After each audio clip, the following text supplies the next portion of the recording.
Forest divisions.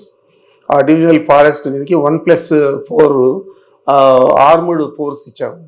Armed force ఇచ్చి వాళ్లకు సెక్యూరిటీగా ఇచ్చి రెడ్ శాండల్ స్మగ్లింగ్ అరికట్టేదానికి కృషి చేసాము. చేసేదే కాకుండా చాలా మంది మీద అప్పుడు పీడీ యాక్ట్ కూడా పెట్టాము.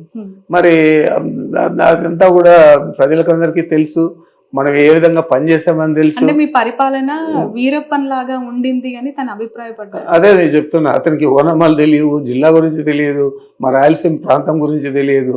ఎవడో ఏదో చెప్పిస్తే అది ఊతబలికి మాట్లాడాడు. మరి దురదృష్టకరం. సార్, ఏ రాజకీయ నాయకుడైనా రాజకీయాల్లోకి వచ్చిన తర్వాత ప్రత్యర్థి అంటూ ఉంటారు. గెలుపు ఓటమి ఖచ్చితంగా అవి అనివార్యం. ఒకరికి గెలిస్తే మరొకరు ఓడిపోవటం అనేది అనివార్యం. ఇప్పుడు చూస్తున్నాం. కానీ మీకు చంద్రబాబు నాయుడుకి మీరు చదువుకునే దశ నుంచే గొడవలు ఉన్నాయి అని ఏంటి సార్, అసలు ఎందుకు కొట్టాల్సి వచ్చింది? ఇప్పటి వరకు ఆ కొట్టిన ఇష్యూని ఇంకా కంటిన్యూ చేస్తున్నారు అనేది జగన్ గారు చేసిన కమెంట్. ఎందుకు కొట్టారు?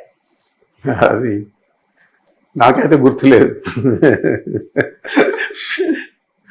అది ఇప్పుడు స్టూడెంట్ డేస్లో ఎమోషన్స్, సంతోషం, కోపం అన్నీ ఉంటాయి. బట్ ఇప్పటికి పరిపక్వం చెందిన తర్వాత అలాంటి విషయాలన్నీ కూడా మనం మాట్లాడడం మంచిది కాదు.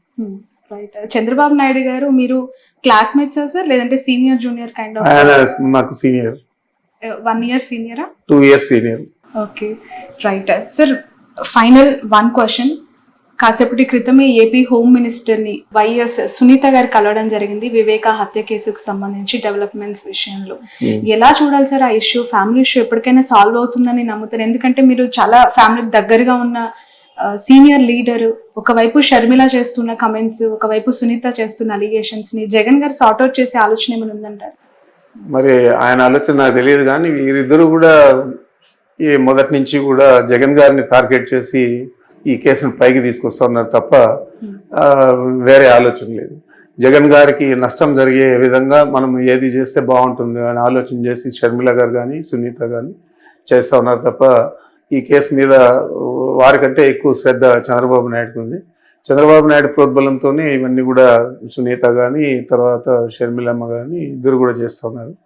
మరి ఇది వారి కుటుంబానికి సంబంధించిన విషయమైనా కూడా దీన్ని రాజకీయంగా రాష్ట్రమంతా కూడా ప్రజలు నమ్మించే విధంగా వాళ్ళు ప్రయత్నం చేస్తూ ఉన్నారు. ఇదంతా కూడా చంద్రబాబు నాయుడు స్కెచ్ తప్ప వేరే కాదు. ఓకే, ఖచ్చితంగా షర్మిల గారు వెనక చంద్రబాబు నాయుడు గారు మాట్లాడే మాటలు కానీ ఆమె పబ్లిక్ మీటింగ్స్ లో చెప్పే విషయాలు కానీ ఇవన్నీ కూడా చంద్రబాబు దగ్గర నుంచి వచ్చేటే తప్ప సొంత ఆలోచన అనుకుందని నేను అనుకోవడం లేదు. సార్, ఎప్పుడైనా ఇన్ ఫ్యూచర్ జగన్ గారు షర్మిల గారు కలిసే అవకాశం ఉందని ఏమైనా భావించే అవకాశం? కుటుంబమే కదమ్మా, ఎందుకంటే ఈ స్థాయి బ్రదర్ అండ్ సిస్టర్స్ కాబట్టి ఏ స్థాయి కాంట్రవర్సీ అయినా కూడా సంసుకోవచ్చు, చెప్పలేము. ఎందుకంటే పార్టీకి ఇప్పుడు ఒక ఇబ్బందికర వాతావరణము, తను ఉండుంటే బాగుండేదని అభిప్రాయపడుతున్న కార్యకర్తలు కూడా ఉన్నారు. ఒకవైపు ఈ వైరం చూస్తూ ఉన్నాం. ఎలా చూడాలంటారు దీన్ని? ఏదైనా ఈ కాలమే నిర్ణయిస్తుంది.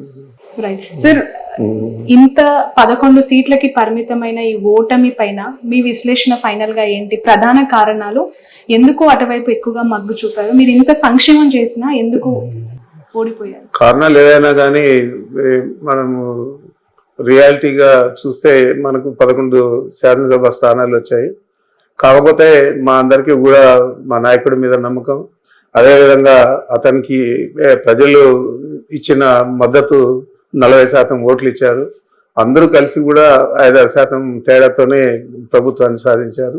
ఒకటే 40% సీట్లు తెచ్చుకున్నాడు. కాబట్టి ఈ ప్రభుత్వం చాలా అనతి కాలంలోనే, చాలా తక్కువ సమయంలోనే ఇంకా ఎక్కువ అన్పాపులర్ అవుతుంది. తప్పకుండా ప్రజల విశ్వాసం తప్పకుండా చూరగొని ఆయన ఇంతకంటే ఎక్కువ మెజారిటీతో మళ్ళీ తిరిగి ప్రభుత్వాన్ని ఏర్పాటు చేస్తాడని నమ్మకం నాకుంది. Thank you so much sir. Okay. Sun, celebrating 20 years of excellence in education. Come join us.